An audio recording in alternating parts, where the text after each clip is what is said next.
Hello, everyone. My name is Keisha Bowie, and I can be found on Facebook, Instagram, YouTube, and TikTok under Closet Talk by Keisha Bowie.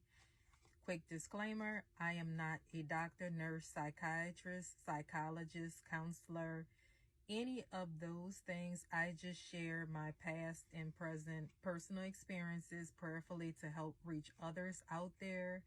And first of all, thank you to Dr. King. Without him, I or people like me, brown people, people of different nationalities, wouldn't have the opportunities that we have today. So just thank you, Dr. King. There always has to be someone out there that goes through it first and catches it worse, so everyone else can have an opportunity at freedom. So again, thank you, Dr. King, and happy birthday. Now, I chose the topic relationship goals with Jesus because I do this thing where people like to watch different things. I love to watch YouTube, different topics on TV with different crime shows and everything. And I see where we base our lives off of what we see through other people, meaning like we are quick to yell out relationship goals, but the things that we see on TikTok, these couples together, Facebook, Instagram, Twitter. I don't have Twitter, but I guess now it's called X.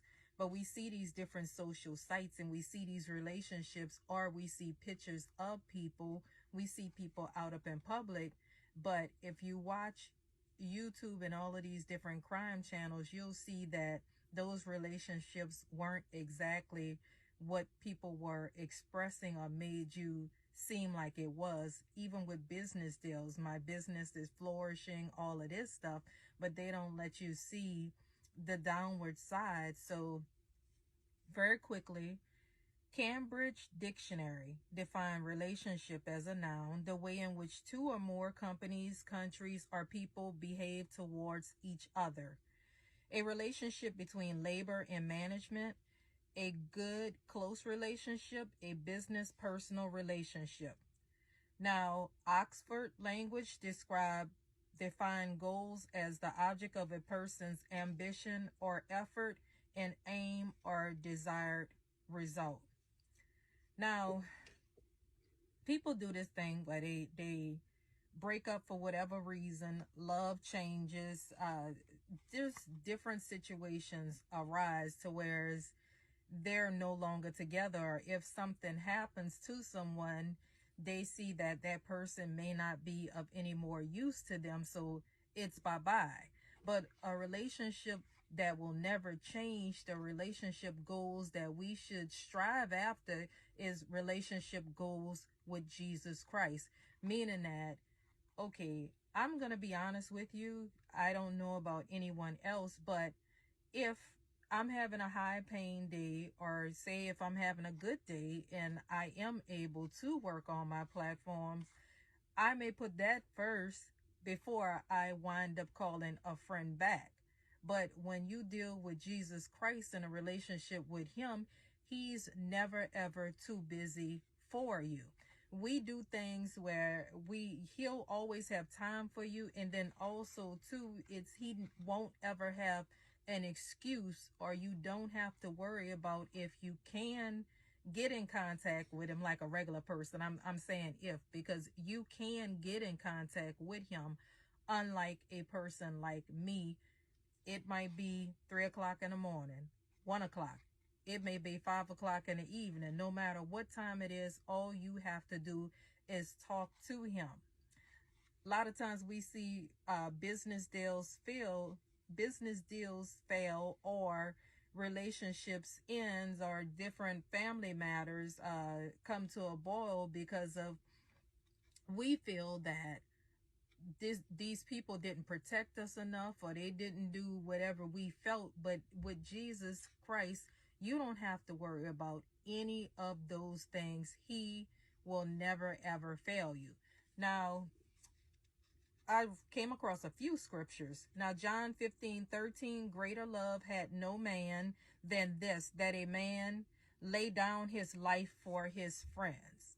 Now, with that being said, I'm not going to even sit here and pretend and play with you and say, oh, yeah, for every one of my followers, I would die, because that's not the case. But Jesus Christ will. He doesn't pick, oh, okay, well, this is a streetwalker, or this person is on substances, or this person is a cheat or a thief or anything like that. So I cannot die for them, but I can only die for the perfect one. See how we have our picks and we have conditions, and we don't love unconditionally, but Jesus Christ does.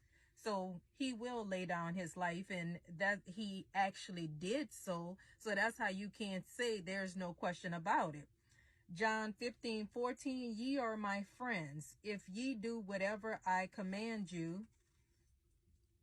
Now John 15:15, henceforth I call you not servants, for the servant knoweth not what his Lord doeth. But I have called you friends, for all things that I have heard of my Father I have made known unto you. John chapter 15, verse 16. Ye have not chosen me, but I have chosen you and ordained you that ye should go and bring forth fruit, and that your fruit should remain, that whatsoever ye shall ask of the Father in my name, he may give it to you.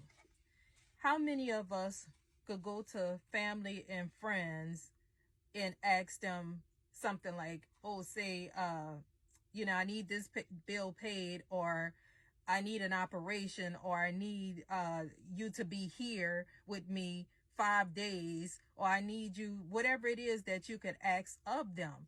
It's not necessarily that they don't want to do it, or that they can't do it, but they have lives, they have other responsibilities. But I'm going to tell you, with Jesus Christ, it's like all you have to do is ask.